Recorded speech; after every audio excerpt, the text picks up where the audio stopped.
Bonjour à tous. Je vais continuer dans les pas qui viennent d'être tracés, mais différemment. Je vais dire déjà que je suis assez fan de ce que 42 fait. Donc vous allez voir que je fais des choses qui peuvent être comparées à 42, mais il n'y a pas grand-chose de comparable, ni en termes d'ambition, ni en termes de moyens, ni en termes de rapport au code. C'est justement de ça dont on va essayer de parler. Donc moi je m'appelle Fred, j'ai bientôt 40 ans, ça va bientôt arriver. Et j'ai 5 enfants et je suis passionné par le numérique. Ça fait une vingtaine d'années que je suis passionné par le numérique. Mais je ne suis pas... donc je suis passionné par le numérique parce que je suis entrepreneur, conférencier, j'ai écrit des bouquins sur le sujet. Mais je n'ai jamais écrit une ligne de code. Voilà, je ne suis pas développeur. Donc ceci étant dit, ça me permet d'en parler encore plus librement.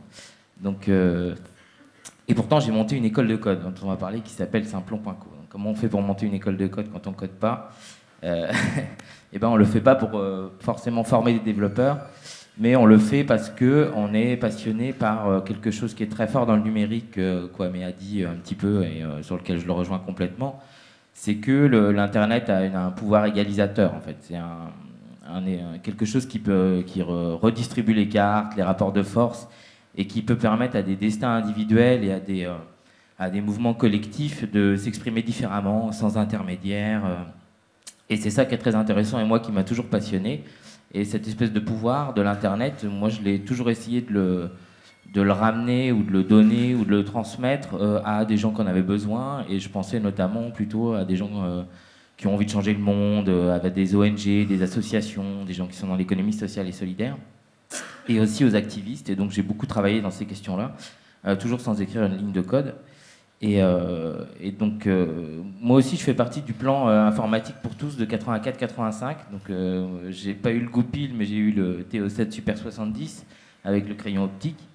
J'ai codé en Logo, en basique. Je crois même que ça a commencé à l'école primaire. Je crois qu'on va avoir une petite différence d'âge avec Comu, mais et j'avais des ordinateurs chez moi, donc voilà, c'est la seule fois où j'ai croisé vraiment sous mes doigts un clavier pour faire des lignes de code, et ça n'a pas fait de moi un développeur, donc je le rejoins pas mal là-dessus. Mais c'est vrai qu'en ce moment, tout le monde parle beaucoup du code, donc l'idée de ce talk, c'est de faire un point sur pas qu'est-ce que le code, mais parce que ça, vous avez eu une bonne illustration, mais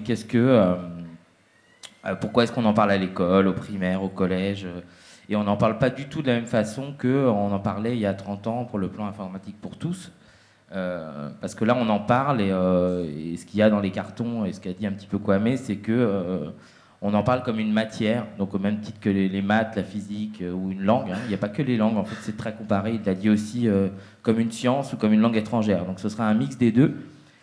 Mais ce serait effectivement enseigné de la même façon qu'on enseigne une matière, donc ce serait une matière définie, et il faudrait bien entendu que ce soit des informaticiens diplômés qui enseignent ça, parce que sinon ça ne va pas. Et donc il se réfléchit dans les hautes sphères la création d'un CAPES ou d'une agrégation d'informatique. Donc ça je vous laisse imaginer, après tout ce que vous avez entendu de la part de Kwame, ce que ça peut donner d'être un agrégé d'informatique, ça peut le faire. Et donc ça réfléchit beaucoup au niveau de l'éducation nationale sur ces thématiques-là. Et puis il y a des initiatives comme 42 et beaucoup d'initiatives aussi de patrons de l'Internet qui disent que beaucoup de développeurs partent à l'étranger, que l'éducation nationale et les structures éducatives ne créent pas assez de développeurs, qu'on manque de développeurs, qu'il y a une pénurie de développeurs. Et donc, effectivement, des initiatives comme celle de l'école 42, il faut les multiplier et aussi à l'éducation nationale, peut-être mettre en contact les gens plus rapidement et plus tôt au code pour qu'on ait plus de développeurs et qu'on puisse donc continuer à devenir une start-up nation au lieu de faire partir les gens dans la Silicon Valley. Les politiques, eux, il en a parlé aussi, et Axel Lemaire est venu à Saint-Plon pour des ateliers qu'on fait pour les enfants tous les samedis pendant les vacances scolaires. Donc elle y a amené son fils, et on organise ça, et on apprend aux enfants à manipuler Scratch ou à faire des rudiments de programmation. Et elle a beaucoup déclaré dans la presse qu'elle serait très très favorable effectivement à l'introduction de l'école, à l'introduction du code de l'apprentissage du code dans l'école primaire, et aussi au collège et au lycée, et aussi en périscolaire. Donc il y a une espèce de convergence un peu là où tout le monde nous dit, Obama a dit qu'il fallait tout le monde code, la Finlande, le Royaume-Uni ont introduit le code à l'école primaire, et nous qu'est-ce qu'on fait? On est encore à la ramasse. Donc c'est la grande question du moment, et il y a un rapport du Conseil national du numérique qui va sortir au mois de juillet ou au mois de septembre. On ne sait pas trop la date de sortie parce qu'en fait, ils sont en train de s'écharper complètement sur ce rapport pour savoir ce qu'il y aura dedans. Et donc, les recommandations du Conseil national du numérique sont assez importantes. Et donc, il y a une espèce de bataille interne au Conseil national du numérique sur cette question-là. Et c'est là qu'on rentre sur quelque chose de très intéressant parce que la question, c'est pourquoi est-ce qu'on apprendrait aux gens à coder, qu'est-ce qu'on leur apprendrait vraiment, qu'est-ce que ça voudrait dire coder, est-ce qu'il faut qu'ils fassent tous du Python ou du Java ou du C Donc on touche à des choses qui sont très importantes. Et c'est là où je reviens à ce qu'on essaye de faire depuis un an. Donc on est sorti en même temps que 42. D'ailleurs, le jour où 42 est sorti, nous, Simplon, on sortait. Et on s'est dit, oh là là, mon Dieu, ce mastodonte, ils vont nous défoncer, et plus personne ne va entendre parler de nous. Et en fait, c'est le contraire qui s'est passé. C'est-à-dire que nous, on est un petit nain lancé sur fond propre, en mode frugal et bootstrap. Et il y avait 42 qui sortaient avec l'engagement de Xavier Niel, la médiatisation. Et en fait, les journalistes nous ont toujours comparé à eux. Et donc, ça nous a assez servi. Donc, j'en profite ici pour les remercier. Mais ce qu'on fait, c'est complètement différent de ce qu'ils font. Nous, on propose en fait à des gens qui manquent d'opportunités, donc que ce soit des chômeurs, des jeunes des quartiers, ou à des gens qui sont des gens des diasporas aussi, ou à des gens qui ne sont pas assez représentés dans l'informatique. Il en a parlé aussi, donc là on pense vraiment aux filles, mais aussi aux gens qui sont en situation de handicap, c'est-à-dire tous les gens qui sont soit défavorisés, soit pas assez représentés dans l'informatique. On leur propose une formation de 6 mois pour apprendre la programmation web. Donc sur des technos front et back qui sont effectivement Ruby, Ruby on Rails, HTML, CSS et JavaScript. Et on le propose de manière, on va dire, gratuite dans un environnement où il y a des profs. C'est pas comme à 42, mais les profs sont là en fait pour aider à l'auto-apprentissage des gens. Et c'est une espèce de hackerspace où les gens apprennent. Il n'y a pas non plus d'examen, pas non plus de diplôme. Et effectivement, nous, ce qui nous intéresse, c'est la diversité des profils. Il en a parlé aussi dans la première promotion qu'on a fait à Simplon à Montreuil. Il y a 14 nationalités différentes, il y a tous les âges, tous les milieux sociaux, donc c'est un brassage qui est très très intéressant. Je le rejoins vraiment quand il dit qu'on a besoin de diversité dans ce genre de choses et pas du tout d'uniformité. Et donc dans cette espèce d'endroit un peu bizarre où il y a plein de gens différents de toutes les couleurs et de tous les âges, et qui sont quand même tous à 80% soit allocataires RSA, soit chômeurs de longue durée, hein, parce que c'est la vocation de l'école. Il y a aussi des ateliers pour les enfants. On leur apprend à bidouiller des Raspberry Pi, à jouer avec des imprimantes 3D aussi. Et donc depuis un an, on a formé une centaine de personnes donc au développement web et plus de 500 enfants qui ont commencé à avoir des rudiments de programmation. Et on le fait donc à Montreuil. On a ouvert aussi à Villeneuve-la-Garenne dans le 92, dans une cité sensible. Et on a commencé à s'implanter aussi en Roumanie. Et on va certainement, c'est même quasiment sûr, ouvrir une école Simplon à Bamako, au Mali. Donc vraiment dans un endroit qui est particulier, parce que comme on est à Montreuil, la deuxième ville du Mali après Bamako, c'est Montreuil. C'est là où il y a la plus grosse communauté malienne, la plus grosse diaspora en dehors du Mali. Et donc dès qu'on a su qu'on allait aller à Montreuil, on voulait faire des choses avec la diaspora malienne. Et là, on se retrouve un an après à ouvrir une école au Mali. Donc c'est top, on est trop contents. Et on va aussi ouvrir des écoles dans des zones rurales. Donc des petits bleds de 3500 habitants en fait, où il va y avoir un internat et où les gens vont passer 6 mois en internat à apprendre à coder. Donc ça a l'air d'être quelque chose qui est un peu comme 42, mais c'est quand même assez différent, ne serait-ce que parce que la formation est sur 6 mois. Et il se trouve que dans 10 jours, je sors un livre qui s'appelle Lire, écrire, compter, coder, donc chez FIP, avec mon complice avec qui j'avais déjà écrit un bouquin sur Anonymous. Et donc on ne peut pas dire qu'on ne s'intéresse pas au code et à l'apprentissage du code. Et on ne fait pas qu'en parler, on agit aussi. On serait complètement à la mode, on devrait être hyper content de ce qui se passe en ce moment, tout le monde s'agite beaucoup, on devrait se dire super, on va vendre plein de bouquins, tous les profs vont acheter notre livre, comme quand on a sorti le bouquin sur Anonymous en 2011, c'était en plein méga upload, il y avait le PlayStation Network qui était paralysé, Julien Assange qui était en fuite, les printemps arabes, c'était une couverture médiatique géniale. Et donc on aurait dû là aussi être content, mais en fait on n'est pas content parce qu'on ne fait pas ça pour surfer sur des modes, on fait ça parce que ça nous intéresse vraiment ces affaires-là et on pense qu'il y a quelque chose qui dépasse complètement le code ou l'informatique, à la fois dans Anonymous et aussi dans l'apprentissage de l'informatique. Et donc le débat, faut-il que nos enfants apprennent à coder, nous on le prend très au sérieux et on ne se dit pas mais oui c'est évident qu'il faut qu'ils le fassent, qu'on crée plus de développeurs, etc. Et le fait que ce soit au sein de l'éducation nationale qu'on s'empare de ce débat-là, ça nous gêne beaucoup. Et on pense que ce débat-là, il est pollué par plein de choses qui devraient pas être là et qui en fait montrent que ce débat, il n'est pas posé par rapport à ce dont ont besoin les enfants et ce dont on veut faire comme avenir à notre société, mais complètement, il y a des intérêts en fait qui agissent sur ce débat-là. Et c'est de ça dont j'aimerais vous parler un peu, et surtout qu'après vous passez la parole pour voir si vous êtes d'accord ou pas, parce que c'est une position qui n'est pas forcément voilà, très facile à tenir, et donc je suis intéressé de pouvoir la discuter. Créer un CAPES et une agrégation d'informatique, il faut savoir que ça répond à une volonté universitaire et disciplinaire de gens qui sont des spécialistes de l'informatique et qui veulent une reconnaissance institutionnelle. C'est-à-dire qu'au même titre que leurs collègues mathématiciens ou physiciens, ils veulent qu'il y ait un cours d'informatique, ils veulent un CAPES d'informatique et un agrég d'informatique. Et derrière ça, ils veulent surtout que ce soit les seuls informaticiens diplômés, donc pas les autodidactes, qui enseignent l'informatique. C'est-à-dire qu'ils ont envie de sanctuariser l'idée que l'informatique, ça se transmet par les informaticiens diplômés. Donc ça, déjà, ça nous gêne profondément, sur le fond et aussi sur la forme. Parce que là aussi, on a une haute idée de l'informatique. On trouve que c'est une absurdité complète quand on voit comment l'informatique s'est développée, de dire que c'est le monopole des informaticiens. On a vu que tous les gens qui ont levé la main tout à l'heure ont commencé à coder seuls. On est aussi persuadé que si c'était une histoire d'informaticien, on n'aurait jamais eu des choses comme je sais pas, Linux ou Perl ou des langages qui ont été inventés par des linguistes et pas des informaticiens. Donc la plupart de l'innovation en informatique, elle ne vient pas des informaticiens, ça se saurait. Et en plus, on pense que c'est la meilleure manière, en faisant une matière avec un CAPES, de dégoûter tout le monde de l'informatique à tout jamais. Donc ça, là aussi, comme on a le goût de dégoûter les gens de la littérature ou de l'anglais. Et donc, et en plus, le côté scientifique de la chose et pas le côté artistique et créatif, ça nous gêne aussi beaucoup, parce que si c'est les informaticiens qui font ça, eux, ils sont vraiment dans la beauté du code, l'algorithmique. J'ai entendu un jour le patron d'une grande institution de l'informatique, de recherche, que je n'aimerais pas dire, mais j'ai été subjugué le jour où j'ai compris la beauté de la récursivité.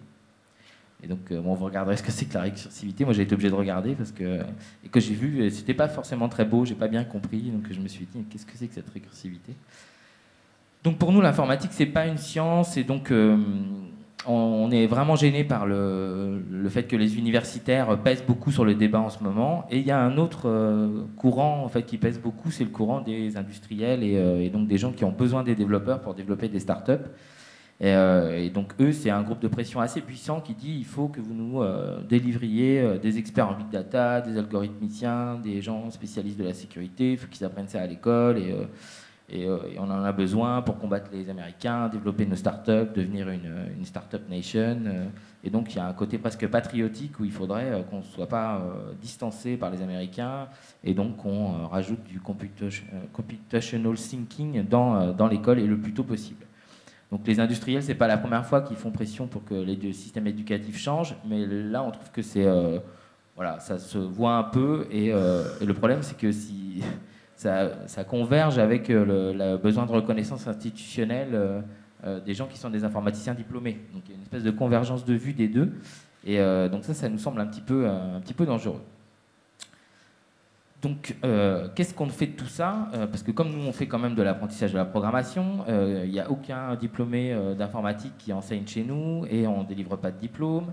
Et donc on a envie de peser sur ce débat et de dire qu'on n'est pas forcément...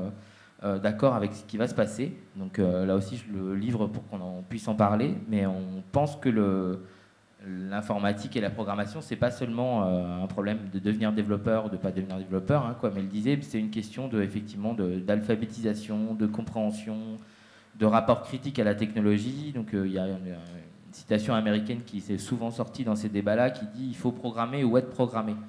Donc il ne faut pas forcément programmer, mais effectivement, quand on comprend la programmation ou les ordinateurs, on est plus consommateur de la technologie, on ne considère pas que c'est magique ou dramatique ou anxiogène, mais on reprend la main, un peu, on retrouve un peu de souveraineté, et donc on arrête d'être des consommateurs de technologie, et ça c'est vraiment intéressant. Et ça peut être la vocation de l'école, de faire ça, de ne pas faire des utilisateurs, mais des gens qui maîtrisent les choses. Ça par contre, on trouve ça intéressant. La deuxième chose qu'on trouve intéressante, mais qu'on ne retrouve pas dans les débats actuels, c'est l'idée de le code, c'est-à-dire la programmation. Donc on dit un peu aussi, la programmation, il y a très peu de choses qui consistent à faire des lignes de code. Il y a beaucoup de conception, beaucoup de réflexion. Et donc l'idée, c'est pas que nos enfants fassent du Python ou fassent du C, mais bien qu'ils comprennent effectivement l'univers numérique, peut-être la pensée effectivement algorithmique, mais pourquoi pas aussi les données personnelles, l'éthique, comment on utilise le numérique pour des problématiques d'engagement ou de citoyenneté. Donc nous, on serait beaucoup plus favorable à l'intégration de numérique dans toutes les matières. C'est-à-dire que nous, on rêve d'un cours de géo avec OpenStreetMap ou de cours de Freeze en histoire où ce serait de la data visualisation, où on pourrait prendre un curseur et puis bouger dans le temps, et plutôt à des choses qui ressembleraient à de l'éducation civique au numérique. Donc pas forcément pour apprendre aux enfants à se méfier des pédonazis qui sont sur le net, mais de comment être maître de la technologie et comment faire en sorte que ce soit un outil d'esprit critique et de créativité et de choses comme ça. Donc ça a déjà été dit. Et on est vraiment aussi très très proche de ce que dit Kwame quand il parle d'artisanat. Donc Simplon, on appelait ça nous, une fabrique d'artisans codeurs. Donc on est complètement là-dessus. Et il n'aime pas qu'on compare aux langues vivantes. Donc j'ai compris aujourd'hui seulement pourquoi est-ce que ça le gêne.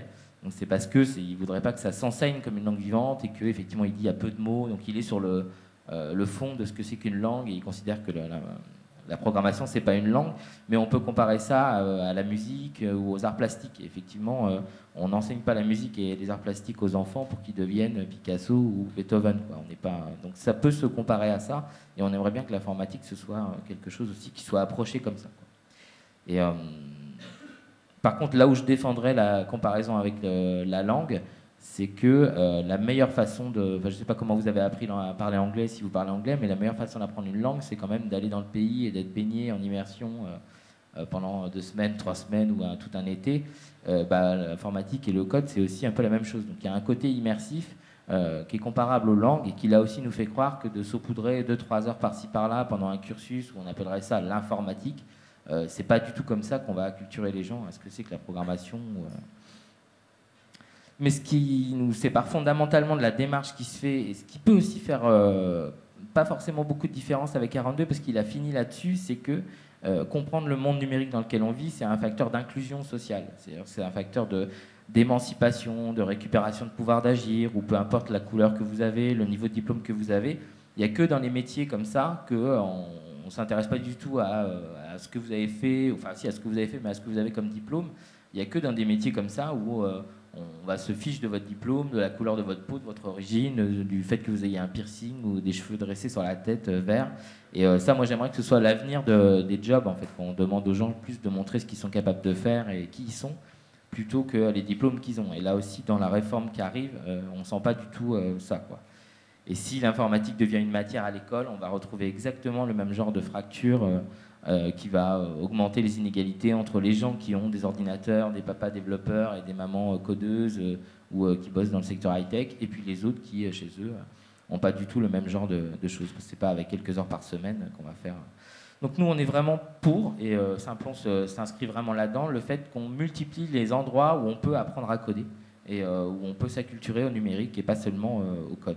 Donc l'idée de faire des ateliers périscolaires, de faire des hackathons citoyens municipaux, de faire des fêtes de la science, d'envoyer des développeurs dans les écoles pour faire des confs ou des choses comme ça nous plaît beaucoup plus que de se dire qu'il va y avoir un CAPES du numérique et des agrégés de numérique qui vont avoir le monopole de l'enseignement de l'informatique.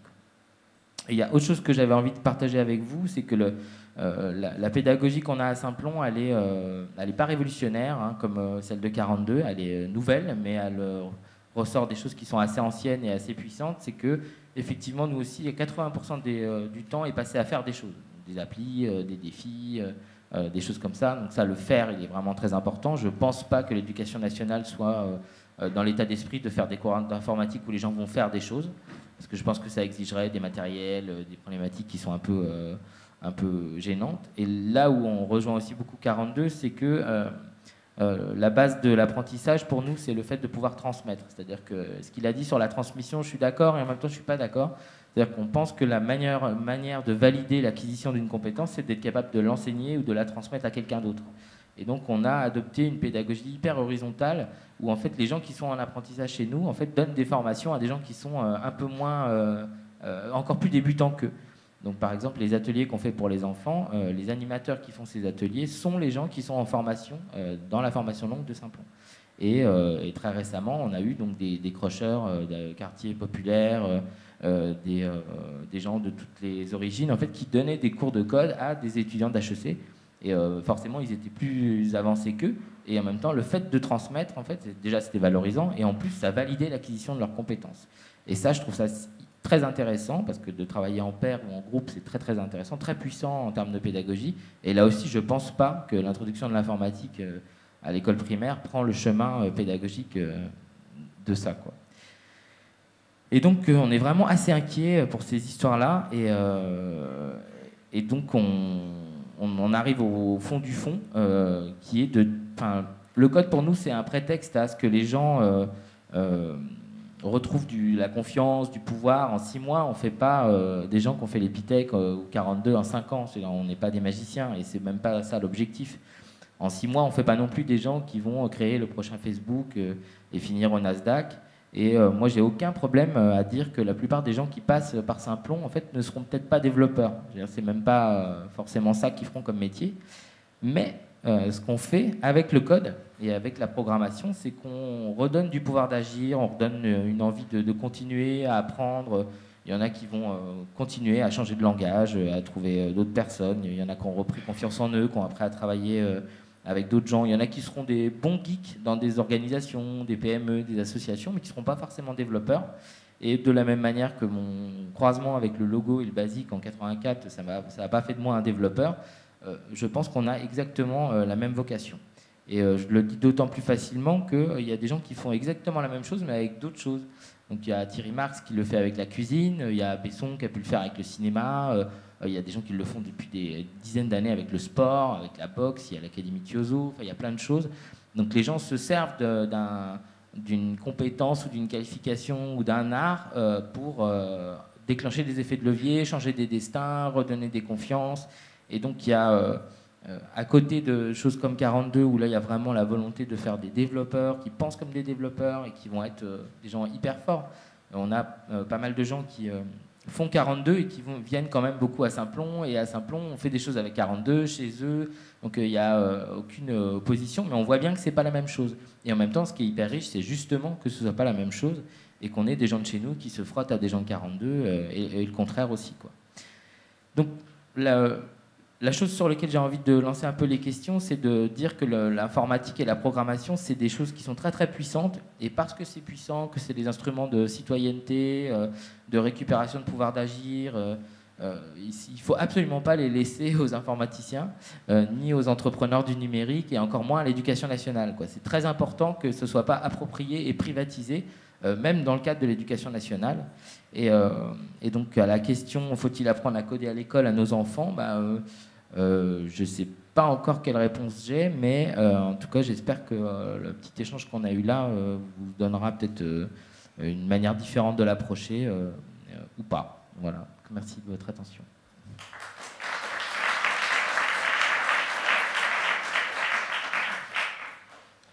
Est-ce que vous avez des questions ?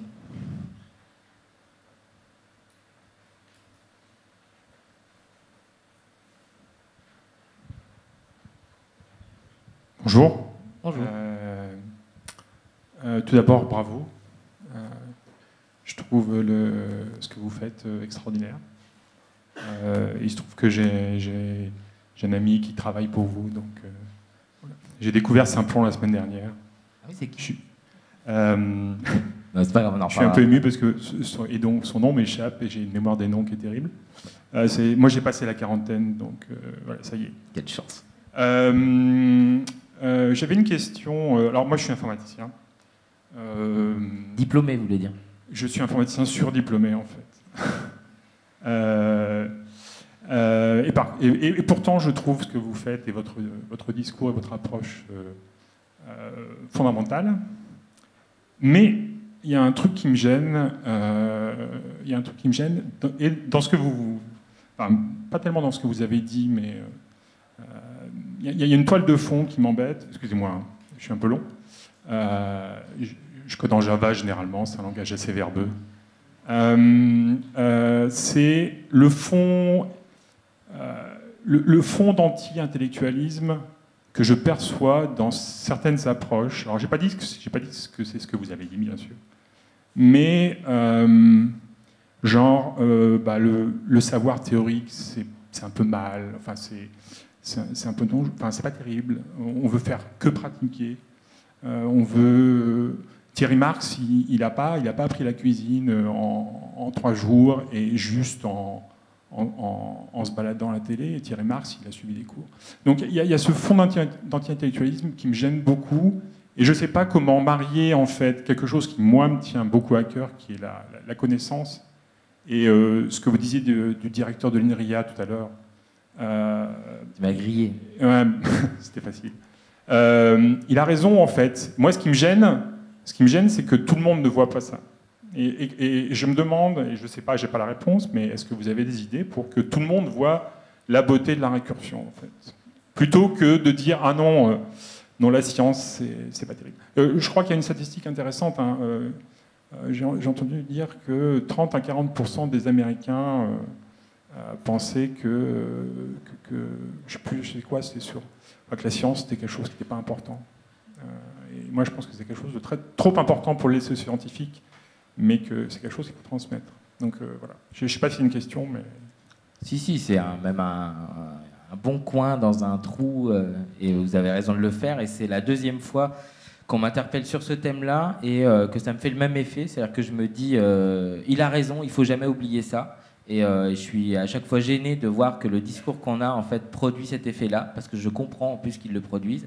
La première fois que ça m'est arrivé, c'est quand on m'a fait intervenir au LIFT à Marseille, dans le cadre de la FING, et il y avait l'école centrale de Marseille qui faisait un échange avec 300 lycéens des quartiers nord de Marseille, et donc ils m'avaient invité pour parler de Simplon, et la personne de l'école centrale m'a appelé 2 jours avant, un soir à 22h, en me disant « On m'a dit que vous alliez intervenir sur Simplon, et je suis hyper gêné, je pense que ça va pas bien se passer, et j'ai pas du tout envie que vous interveniez. » Alors d'habitude, moi j'ai habitué à ce qu'on me dise que Simplon c'est génial, donc c'est pour ça que j'aime bien le sens de votre intervention. Si vous commencez par me dire que c'est génial, et après donc ça c'est bien. Et il m'a dit non, mais moi nous on se bat pour que les lycéens ils aient leur bac, et qu'après ils aient un bac +2, et qu'après ils soient ingénieurs, et après machin. Et vous allez arriver en disant fuck l'école, arrêtez, il n'y a pas besoin, vous apprenez à coder, vous devenez milliardaire. Et là j'ai compris, en fait, je me suis dit mais effectivement c'est la balle dans le pied absolue, et c'est pas ce qu'on veut dire.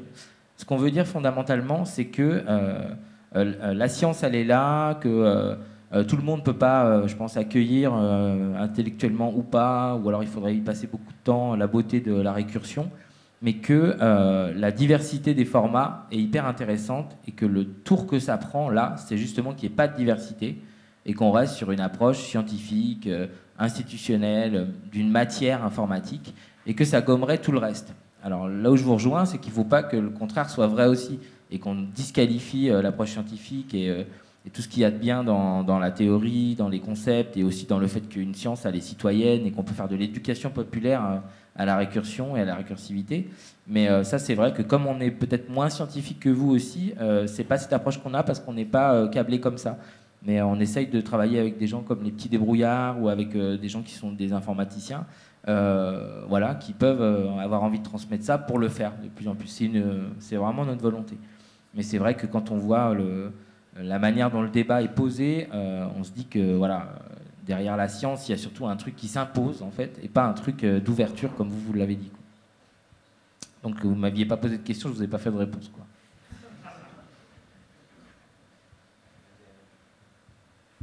Il y avait une question ici. Ouais.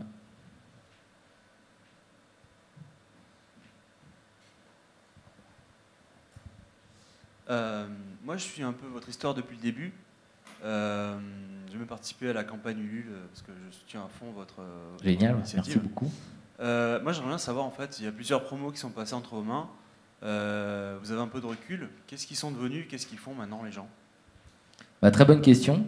Donc, on n'a qu'une seule promo qui s'est terminée, là, qui s'est terminée au mois de mai, et on en a une qui termine fin juin, et c'est sur 2 populations différentes. Il y en a une où c'était plutôt des diplômés sur le carreau, et là, celle qui se termine en juin, c'est vraiment des décrocheurs en emploi d'avenir, en quartier, donc complètement non diplômés. Donc on va avoir un peu les deux Mais en gros, ce dont on se rend compte, c'est qu'il y a un tiers des personnes qu'on a accrochées sur le développement, et donc qui vont être soit freelance, soit qui vont chercher des postes dans des startups ou dans des organisations, ils vont être développeurs. On a un tiers des gens qui vont devenir des gens qui travaillent avec des développeurs ou des gens qui sont geeks et qui sont des borgnes dans des royaumes d'aveugles et donc qui vont devenir des espèces de référents numériques dans des organisations. Et la troisième typologie, c'est que on l'avait beaucoup poussé au recrutement, mais il y a des gens qui ça leur a donné des idées. En fait, ça leur a donné des idées d'entreprendre, des idées de projet, et donc ils vont continuer sur cette démarche d'avoir des idées. Et c'est pas forcément eux qui vont faire le code de leur idée. D'ailleurs, ils se rendent compte qu'on peut pas faire les deux en même temps. C'est compliqué d'être un porteur de projet et un développeur, de faire bien les deux. Et donc, ils sont dans des logiques d'incubation, de création d'entreprise ou de projets perso, quoi. Et on en a deux qui veulent faire 42. Et on est très contents. Et autre question, ça je me suis toujours posé la question, mais j'ai entrevu un bout de réponse. Comment vous vous financez? Alors le business model de Simplon, là aussi il y a 3 tiers. Donc le premier tiers, c'est on a des grands sponsors, donc des gens comme Orange, SAP, La Poste, Microsoft, Allianz, donc des grands comptes qui considèrent que aider Simplon c'est une action citoyenne et donc ils nous donnent de l'argent, ils nous font des chèques en blanc pour qu'on existe. Donc ça c'est super. Voilà. Le deuxième tiers, c'est qu'on a un modèle d'autofinancement où on fonctionne comme une junior entreprise. C'est-à-dire que comme 80% de la pédagogie, c'est des projets, en fait, on vend des applications et des sites qui sont faits avec les élèves à des coûts inférieurs.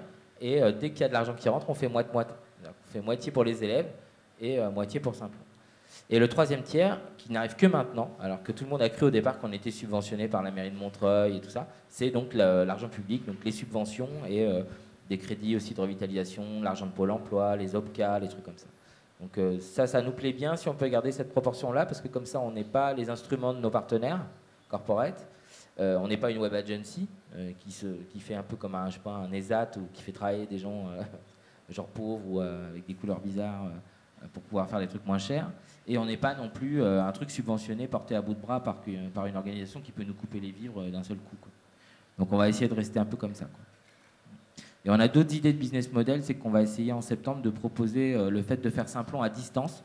Donc pas un MOOC, parce que pour le coup, on n'est pas trop à fond sur les MOOC, nous, on croit beaucoup au présentiel, où on croit à une espèce de MOOC, mais même on essaye de ne pas l'appeler comme ça, qui serait en fait une manière d'accrocher des gens sur Internet à distance à la manière dont se passe la formation en présentiel. C'est-à-dire de le décaler d'1 ou 2 semaines et de faire en sorte que dans la pédagogie des gens qui sont dans Simplon, physiquement, ils continuent à aider, en plus c'est intéressant pour eux, des gens qui font Simplon sans être physiquement présents. Là encore, c'est dans une optique de pédagogie dans les deux sens, quoi. Où il n'y a pas de sachants, mais il n'y a que des gens qui apprennent et qui transmettent dans les deux sens, quoi. Donc ça, on pense qu'on va le proposer selon un business model à 2 faces.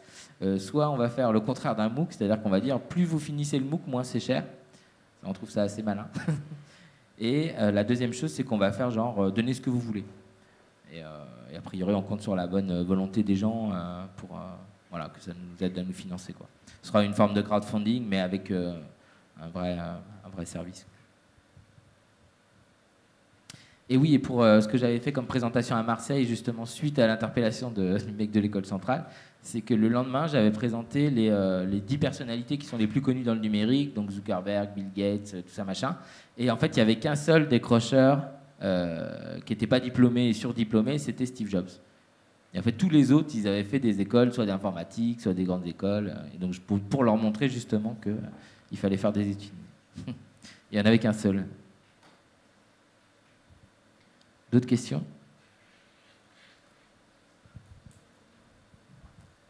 Bonjour, merci pour la présentation. Je voulais vous demander, dans le projet Simplon, qu'est-ce qui vous demande le plus gros effort ?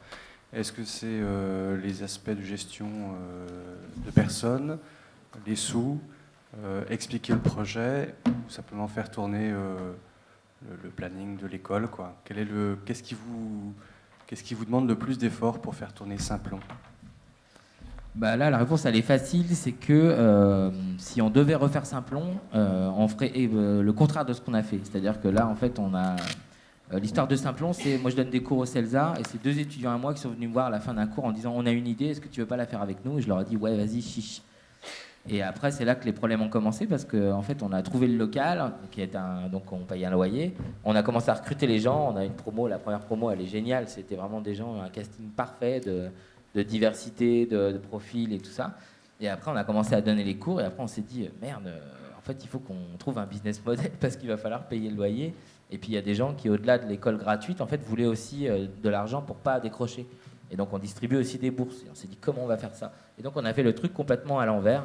Et on a été très médiatisé. Il y a un emballement en fait qui a fait qu'on a été très sollicité, qu'on s'est beaucoup dispersé. Et la médiatisation ou les différents ministres qui se sont succédés à Simplon, ça nous a pas apporté un copec en fait. Et donc en fait, on gère cette espèce de passif là, c'est une espèce de fuite en avant. C'est ça la plus grosse difficulté, parce qu'après les gens dans Simplon se sont autogérés. Le programme de l'école, comme on n'a pas de référentiel de formation, en fait, il est fait par les élèves en même temps et rafraîchi en temps réel, ajouté. Il y a eu un moment au 4e mois, il y a quelqu'un qui a découvert un framework de développement JS qui s'appelle Meteor. On a arrêté Ruby on Rails, on a fait Meteor, donc il n'y a pas de référentiel. Et après, ouais, chercher des sous, oui, moi, ça m'empêche un peu de dormir, mais c'est aussi parce qu'on s'y est pris comme des manches au début, quoi. Donc à chaque fois que quelqu'un essaye de répliquer Simplon, ce qui est le cas, il y a une dizaine de projets de réplication, je leur dis, bah alors tu vois, le worst case scénario, le truc à pas faire, c'est ce qu'on a fait. Donc d'abord tu trouves les sous, après tu te fais prêter un local ou donner une bouchée de pain, et après tu sécurises des partenaires, et après tu recrutes les jeunes et tu commences.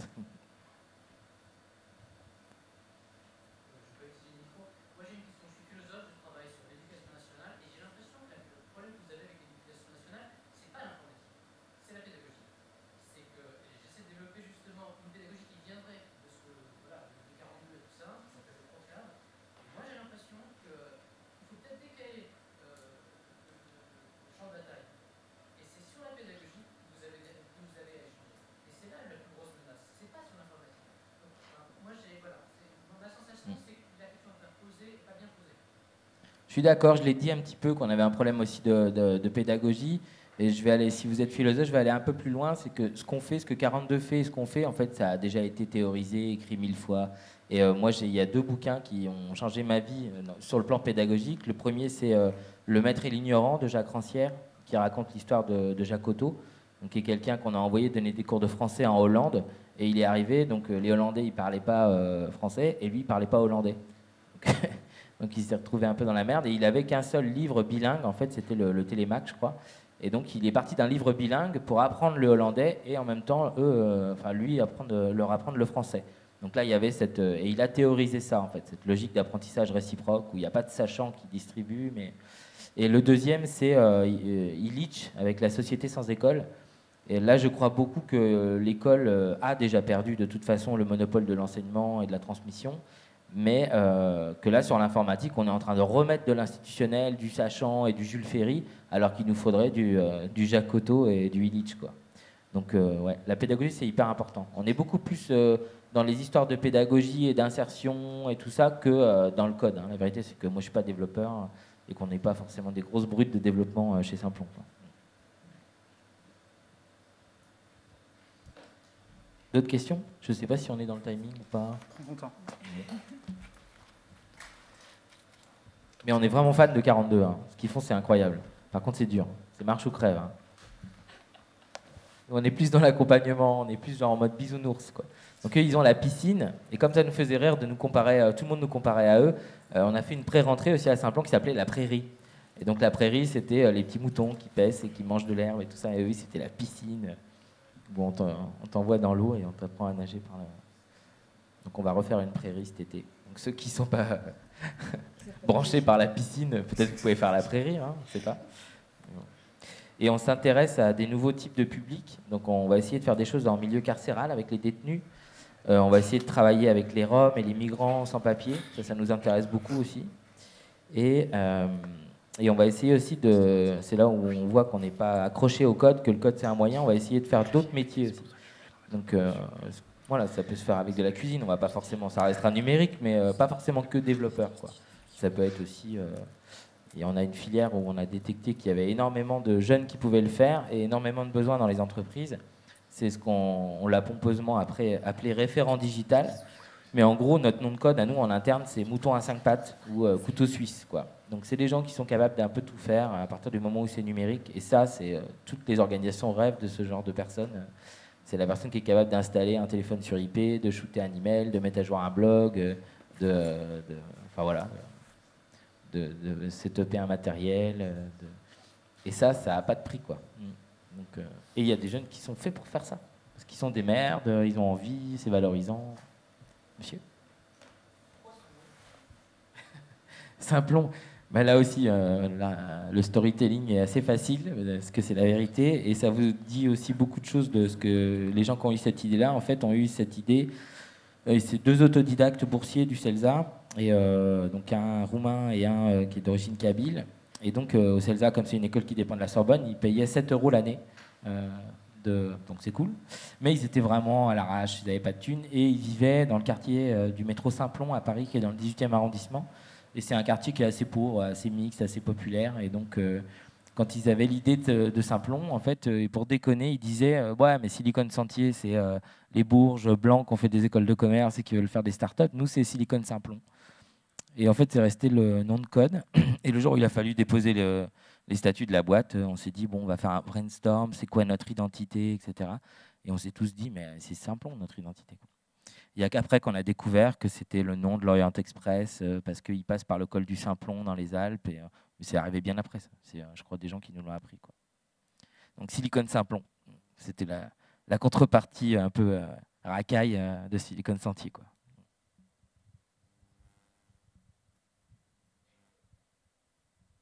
Si vous m'entendez, moi j'appartiens à une entreprise.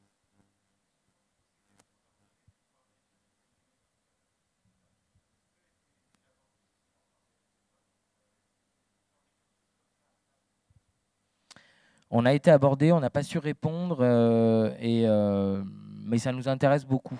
Et on est en train de le faire dans l'autre sens, c'est-à-dire on travaille beaucoup avec les centres sociaux, la Fédération des centres sociaux, pour le faire avec eux, quoi. Mais ce serait hyper intéressant, effectivement, de le faire dans le cadre d'une entreprise, parce que beaucoup d'entreprises réfléchissent à faire des écoles de formation interne, des tiers-lieux, des coworking, des incubateurs.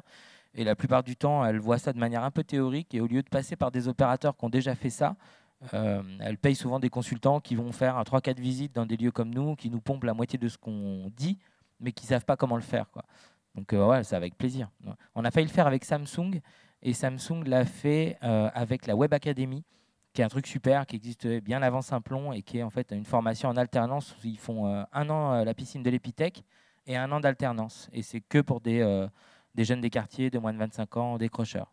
Et c'est une initiative qui a été pionnière dans ce domaine-là. Nous, on est arrivé avec une autre méthode, mais on creuse le même sillon, et c'est eux qui ont remporté le truc, et on est ravis parce qu'on adore ce qu'ils font aussi, quoi. Mais oui, à votre disposition. Alors là, si vous... Une entreprise qui s'intéresse au pouvoir d'agir, c'est pas banal, hein. C'est une entreprise de l'ESS? Même pas? Une entreprise de l'économie sociale et solidaire? Non? Génial.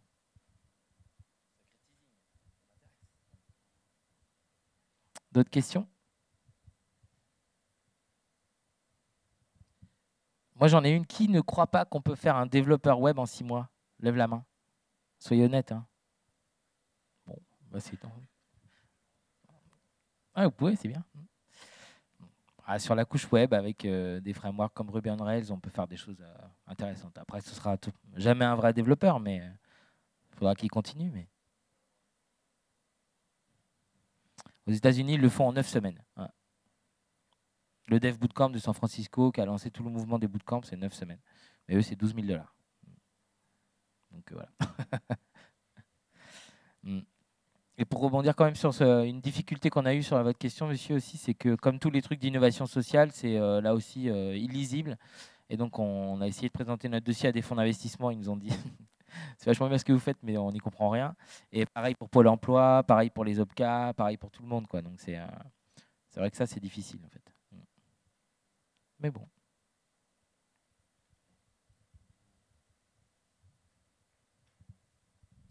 Il n'y a pas de filles là qui ont réagi sur le côté filles, parce que nous, on est à fond sur les filles. À 42, ils ont 7% de filles. Il ne l'a pas dit, quand même, mais 7 ou 10%, je crois. Donc nous, on voulait la parité. On n'a eu que 40% de filles. Mais les filles codent, bien sûr qu'elles codent.